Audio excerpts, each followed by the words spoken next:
in the sense, it should be focused, calibrated. Simply if you make effort, it's foolish effort, isn't it?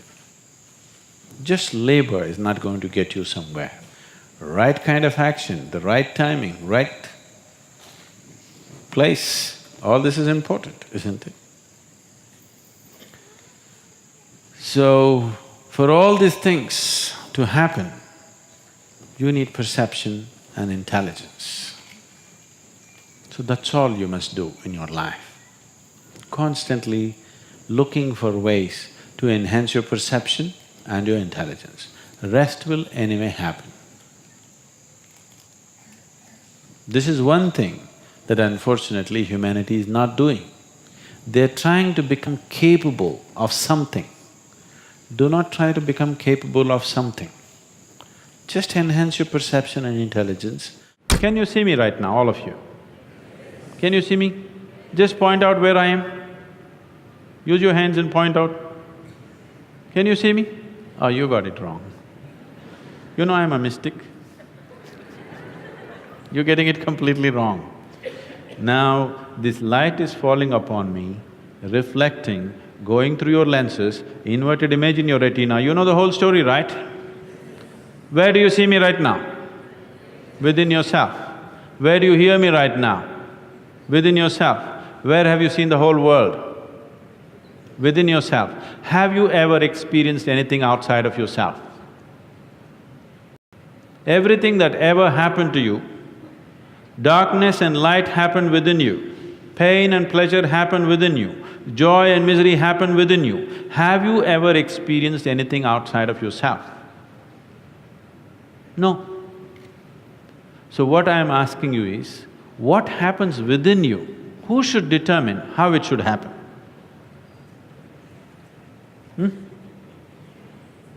What happens within you? Who should determine how this should happen? Somebody else? Definitely you should determine what should happen within this, isn't it? So if you determine what's happening within this, your whole experience of life will be determined by you, nobody else but you, isn't it? The events around you may not be determined by you, but how your experience of life is on this planet is 100% determined by you if you take charge of this. If you leave it loose, just about anybody will determine it. They will, not consciously, they also like you by accident. If you just observe, if everybody makes a little effort, everybody take a little time for this piece of life, okay? Not for your family, not for your career, not for something else. Just for this piece of life, give it little time because this is the most important piece of life in your life, isn't it? Yes or no? Yes. Even if you're in love with somebody, still this is the most important piece of life, isn't it? So pay some attention to this. How does it happen? Why have you taken it for granted? Believe me, you're not going to be here forever. I'll bless you with a long life, but you're going to fall dead one day. Yes or no? Yes. So, do not take this for granted. If you wake up in the morning, tomorrow if you wake up in the morning… No, this is not my wish, but I want you to know, of all the people who go to bed tonight, over 1 million people will not wake up tomorrow morning. And tomorrow, if you and me wake up tomorrow morning, is it not a fantastic thing? 1 million people did not wake up, you woke up. Is it not a great thing? Just look at the ceiling and smile, you are still awake, you're still there. And for many, many millions of people, somebody who's dear to them did not wake up. So just check those 5, 6 people around you. They all woke up, wow, it's a fantastic day. You woke up and everybody who matters to you around you woke up. Yeah. Is it not fantastic day? Yes. You don't think so? Yes. Yes. You don't seem to think so. Yes. Because the problem is just this, you are living with an idea that you're immortal. When I say you're immortal, you're not actually thinking you're immortal, but you're not conscious of your mortality. If you're not conscious of your mortality, somewhere you think you're immortal, isn't it?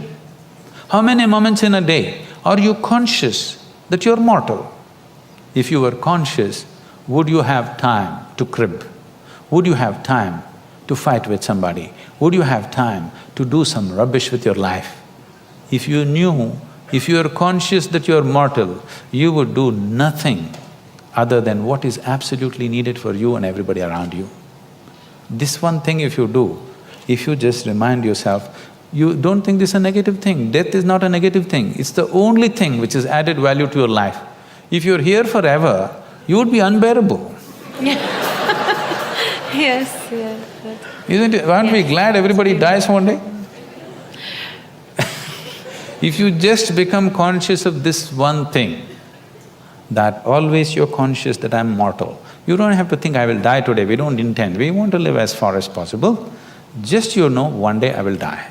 If you're just conscious of this one thing, you will naturally become spiritual. Every day, every moment if you remind yourself, this is a brief life, I'm mortal, one day I will end. Just do this for 2 days and see, you will become something truly fantastic within yourself, just this is all. That is simply beautiful. That's all that's needed. If you want to know the value of life, just know that it's a brief happening. Just loosen up your life a little bit, laugh a little more, involve yourself with people around you, do things that you think is not so important. Don't do things which are very important. Do simple things. It's very important you do simple things. Very important things you're doing in your life, you will become dead serious. You know, Bertrand Russell, an Englishman, Bertrand Russell said, if you're beginning to think that what you're doing is very important, you need to take a holiday. So holiday does not mean coming to India. Holiday is every day, in those 24 hours you must take a holiday from your seriousness. From your seriousness has come essentially because of your self-importance. You hold yourself as an important person. I want you to see you are like a speck of dust in this existence. Tomorrow morning if you disappear, for sure in India nobody will miss you. Even down under, they won't bother much, you know. A handful of people, they will also forget soon enough. Isn't it so? Oof! Nature does oof, you're gone. And nothing will happen in this world, everything will happen wonderfully well even if you're not there. Every human being should be aware of this every moment of his life. It does not matter what the whole world says about you. It does not matter how significant a work you're doing. You must understand that tomorrow morning the world will go on fine without you, whoever you may be. Isn't it so? If you constantly remind yourself of this, you'll have no reason to be serious. Definitely not dead. And don't be dead now, a time will come. It's time to be alive. To create fear, you have to use excessive imagination. To not be in fear, you don't have to do anything. Fear is happening because of excessive imagination, things that have not happened, you're creating. What may happen in your mind happens in 1,000 different formats, and most probably it never happens. The things that you feared, take 100 things that you have feared, probably 99 of them never happened, isn't it? Yes. So your fear is always about that which does not exist. You cannot fight or you cannot overcome that which does not exist. We can overcome something that exists. You cannot overcome that which does not exist. You just have to give up that effort. Enjoy the fear. After all, it's your making. You like horror movies. Yes, I mean, you're saying no, but you're producing them. It's just they're not making money, that's all. Fear means you're producing horror movies in your mind. Nobody else is willing to watch. That's bad for the producer. But you're producing them. So, you produce something else. Produce a comedy, a love story, suspense, thriller. Try and see today. Just sit down, produce a love story, a suspense thriller, a comedy. 5 minutes movies you make in your mind. Really.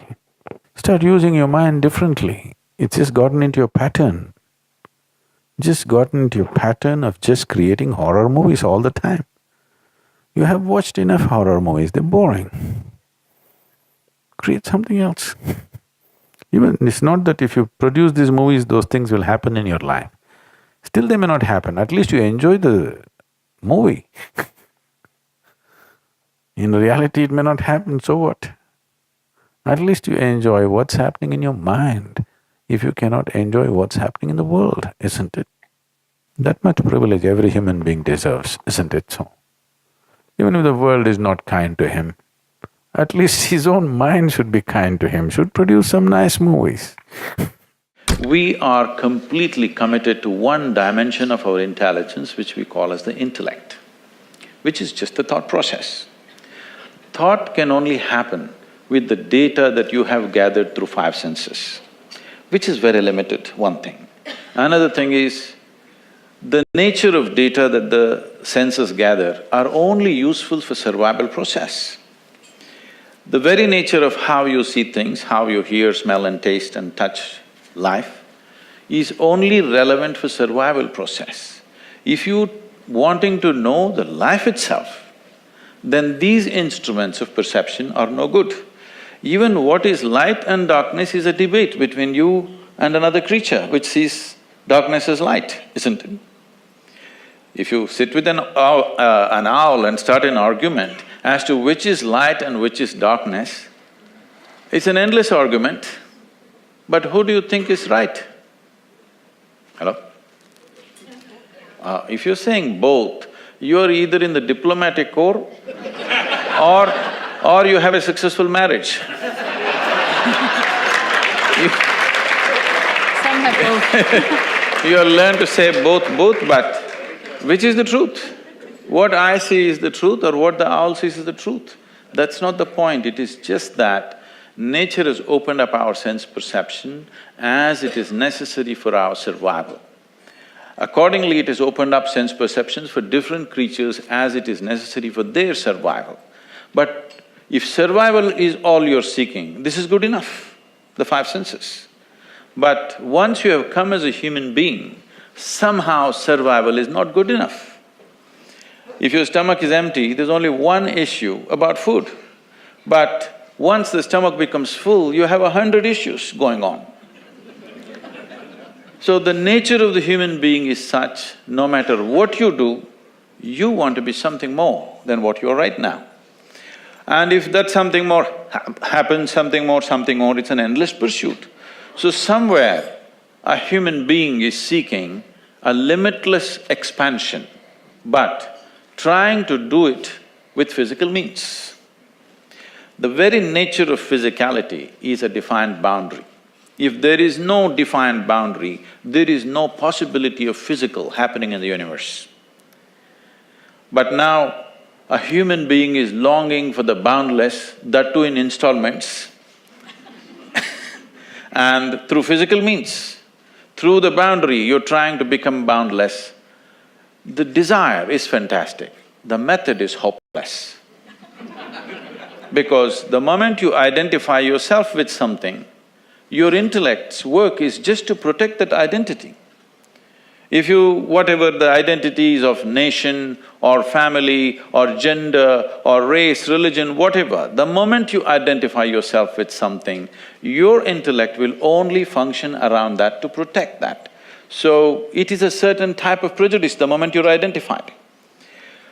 So, the only thing I did with my life is, I never identified myself with anything, and life just exploded within me in ways that thought seems so puny that I do not indulge in thought most of the time. Pleasantness is the choice, isn't it? So why is it so much unpleasantness is happening in human experience? Because we never took charge of the inner dimension. We believe by fixing the outside, everything is going to be okay. In the last 150 years, with the advent of science and modern technology, we have fixed too many things on the outside. If you fix any more, there won't be a planet left. Yes? Definitely, this has brought much convenience and comfort to our lives. In every way, we are the most comfortable generation ever. You agree with me? I know you have series of complaints about how things are not okay, but we are the most comfortable generation ever before on this planet, isn't it so? But we cannot say we are the most joyful generation on the planet, we are the most loving generation on the planet, we are the most blissed out generation on the planet, definitely not. We are complaining like crazy about everything, like never before. This is because we fixed the outside. Comfort and convenience has happened, well-being has not happened. If your interiority was handled by you consciously, you would definitely keep this in a blissful state. So is bliss the goal of life? No. Bliss is a necessary condition for life to flower to its full potential, otherwise it will remain constrained. You're paying too much attention to everything around you, not enough attention to this one. But the quality of your life is essentially determined by how you carry this one. Yes or no? This moment, what kind of clothes you're wearing, what kind of car you parked outside, what kind of home you live in does not determine the quality of your life. This moment, how joyful are you feeling within yourself determines the quality of your life, isn't it so? Nothing has been done about it. You think it'll happen in consequence, and you're setting impossible goals for your happiness. If I have to be happy, my wife should be like this, my husband should be like that, my children should be like this, the world should become some other way. Well, these are impossible conditions you're setting for your happiness and peacefulness. Now that you have compromised yourself to peace, why I'm saying compromise yourself to peace is because a lot of people have given up aspirations for being ecstatic or blissful. If I'm just peaceful, it's enough. Even the so-called spiritual leaders are going about and saying peace is the highest goal in your life. Peace is not the highest goal in your life. If you want to enjoy your lunch today, you must be peaceful. Yes or no? If you're not even peaceful, there is nothing in your life that you can do in a worthwhile way. To be peaceful essentially means this, that you're not messing your mind. To be peaceful means that your system is at ease.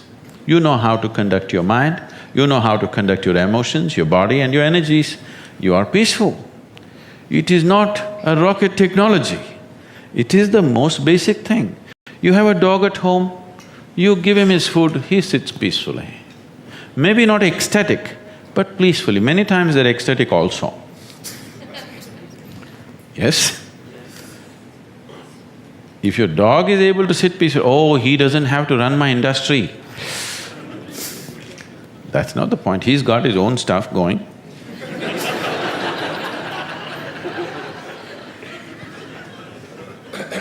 See, it has nothing to do with the external activity that you're doing. It's got something to do with the internal systems as to how they're functioning. Essentially, it means neither your body, nor your mind, nor your chemistry, nor your emotions, nor your energy are taking instructions from you. They're doing their own thing. Once your machine is not in your control, being peaceful is impossible. I'll tell you, you get into your car, and now you go there and you want to turn this way, you do this to the steering, it goes this way. Can you peacefully drive this car? Can you? No. Anxiety is natural, isn't it? This is what has happened to your vehicle. It's out of control. You never done anything to find out where the steering wheel is, first of all. This is not that simple as a car, this is a super computer. Now the problem is most people have not even bothered to find the keyboard. They think if they do this, somehow it'll work. When you're given such a highly sophisticated machine, if you do not conduct it properly, it will cause many problems to you. By accident it's working. I want you to know this is made this way. If you hold your hands like this, it'll breathe one way. If you just turn it around, the very way you breathe, the breathing pattern itself changes in your lungs. You can try it if you want when you have the time. This way, this way. I'm saying everything that you do, fundamental changes are happening in this machine because it's such a sophisticated machine. It's more than a touch screen. If you just wish it, it will happen.